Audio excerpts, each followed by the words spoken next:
It's the Wednesday Hump Day edition of the Israel Brief with me, Rolene Marks, right here on Israel Brief Central, brought to you by Lay of the Land. And hey, if you want your news fresh on your device, check us out every Monday to Thursday. And we really want to grow our community. So if you do like our content, please consider subscribing and interacting with us. We'd like to get to at least 1,000 subscribers soon. So we're calling on you, our loyal community, to help us get there. So let's take a look at those headlines, and we begin with what I call the Super Bowl. And this is basically the annual UNGA that occurs round about this time every year.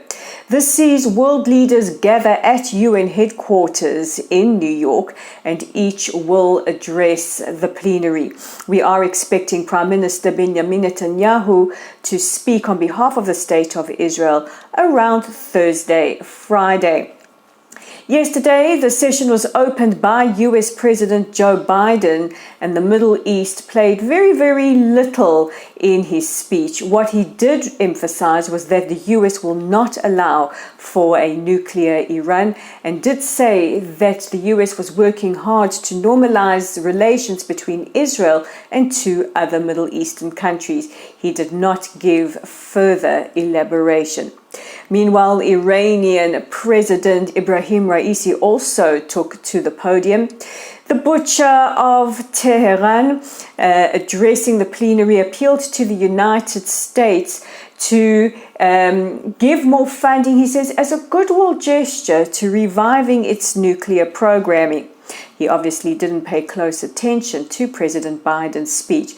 However, there was high drama during his speech when the ambassador from Israel to the UN, Gilad Erdan, held up a picture of Mahsa Amini with the words, "Iranian women deserve better."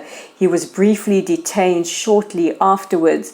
Now, it seems that Israel is the only country with some kind of a conscience and is the only country prepared to take a stand against Raisi, whose regime is responsible for the torture and murder of thousands of Iranians, including 22-year-old Kurd Mahsa Amini, who was taken into custody last year by the morality police and died in custody. The Iranians say she took ill during custody and fell into a coma and died. However, we suspect something quite different. Now, taking place also on the sidelines of the UNGA are meetings of several leaders, and yesterday Prime Minister Benjamin Netanyahu met with Turkish President Erdogan. The two spoke about the Saudi proposal. This is what I spoke about in yesterday's Israel Brief. The Prime Minister then also met with Ukrainian President Volodymyr Zelensky. This is the first time since the two leaders are meeting since the Russian invasion of Ukraine. Now, we haven't got too many details about what the two leaders spoke about, but we do know that Prime Minister Netanyahu reissued Israeli support for humanitarian assistance and assistance combating landmines. We do know that the Ukrainian president wants Israel's missile defense systems, particularly Iron Dome. However, there are many, many delicate issues why Israel has not given that aid as yet. Now, the IDF last night operating in Jenin engaged in heavy clashes with Palestinians. 3 Palestinians were killed and 20 injured. A possible infiltration alert also went off for nearby Hashmonaim. This is a settlement very close to where I am in Modi'in. However, we haven't heard any further information, so can deduce from that everything was okay. 2 were arrested earlier today for stealing a decommissioned tank from a base in the north of Israel. The tank was stripped of all its electronics and used for target practice. It was found on a firing range in the north. Now, the tank was discovered very, very close to a scrapyard in Haifa. Meanwhile, the IDF yesterday unveiled its brand new Barak tank, Barak meaning lightning, and this is some kind of souped up tank. So if you're into military hardware, you may want to check out the Barak tank.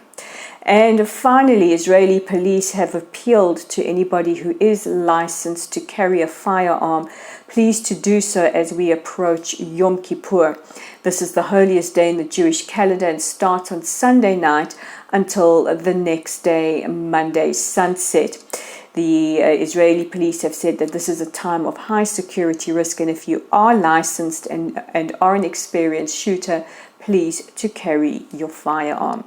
And that brings me to the end of today's edition of the Israel Brief. Please don't forget to check out our website at www.layoftheland.online, our YouTube channel at the Israel Brief, our Facebook group or our Facebook page is at Lottel Site, and of course we're on X at Lay of the Land 5. I'm Rolene Marks. This is the Israel Brief, and check in with me tomorrow for your top stories.